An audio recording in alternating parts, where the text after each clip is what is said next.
Hey everyone, today I'm going to be breaking down and hyping up assessment that can be done away from a computer. So the target audience for this solution I want to pitch to is teachers that have to mark remotely and can't get to work because they weren't able to get into work for some inclement weather or other situations. The other group of people is teachers as well that are, let's say, marking things at a social studies fair. So if they need to get around from different poster board to poster board and don't want to carry around a binder, this way they're able to get to and from each one relatively easily and be able to still mark effectively and provide good assessment. The other one is also for projects that need to be carried around. So if you got a larger woodworking or automotive project or metalworking project that isn't necessarily easy to bring to the teacher, it'll be fine for students to document what they're doing through Microsoft Teams and then provide assessment remotely, or even get up to the project and use your phone, as I'll demonstrate. So things that we're going to be going over today in the video is students completing and submitting work online on Teams through their phones, as well as teachers being able to do assessments on the move and on their phones. And with that, let's get into it.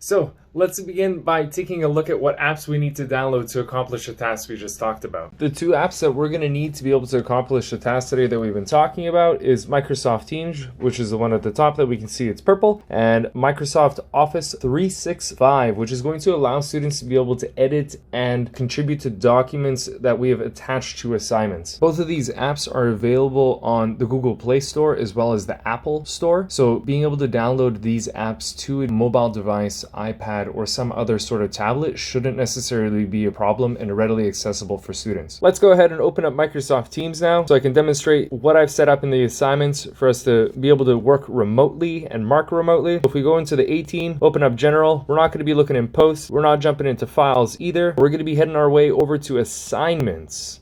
Inside of Assignments, we can see that I've set up a Microsoft Teams introduction as well as a joinery wood box project. We'll go into each one of these in a little bit more detail as we go along, but we're going to start our journey over in Microsoft Teams introduction. Let's give that a try.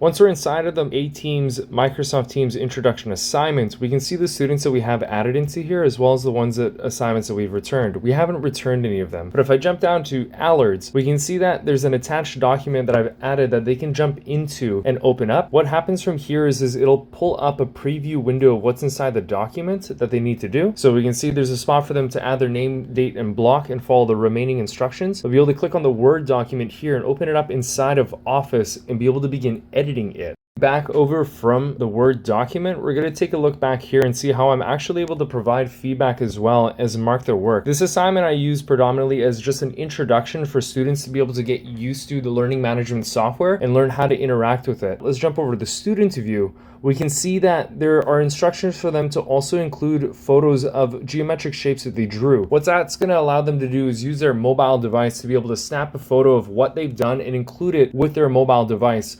providing endless possibilities of tools for students to be able to jump in and engage with their work and document the work that they're doing. Be able to add a document to a Microsoft Teams assignment that you've already created, you need to have to come up to edit the assignment and then add resources.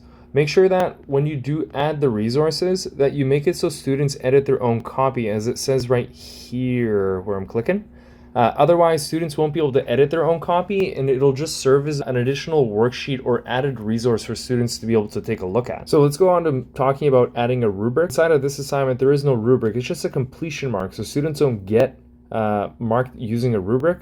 But if we navigate our way back to Joinery Wooden Box Project and open this one up, and let's see the student view. This is the culmination of a final project the students had worked, so all the instructions for the project are elsewhere, but this is just meant to provide the summative assessment at the end of the project. We can see that they need to submit 4 photos and then turn in the box up in the cabinet in the mezzanine in our wood shop. If students don't turn the project in or have taken it home, with the 4 photos they've submitted, I'm able to go over to the rubric that I've attached and then grade them using the criterion that we have here. As we're not in a student's assignment, we're able to view the rubric here and flip through each one of them and see their grades, but we'd actually have to go over to one of the students to be able to mark it. So here, they haven't added any work, which is no issue whatsoever for now. We're able to go in, double check to see, okay, this project looks so like that, this one here looks like so, that one here looks like so, and so on forth and finish. and we go back to Allard's, we can see that the total mark that he got out of 8 is 6.5. All right,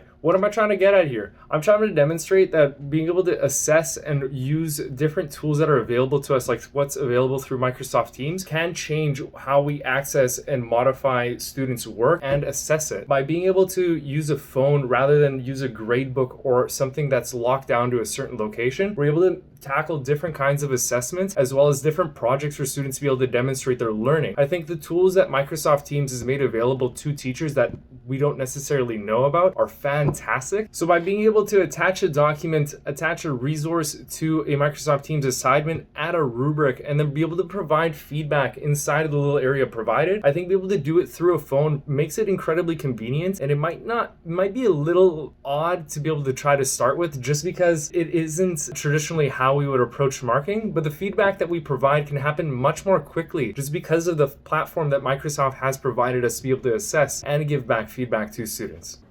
Hey everyone, so if you enjoyed the content that I pushed out, and there's an option to comment below where we're posting, feel free to comment on how you think you could apply this in your teaching practice or somewhere else. I think learning management systems have a lot to offer as far as assessing students and being able to get out and about inside of a wood shop and be able to mark students' work wherever it is rather than having to limit them based off of what we can do for them.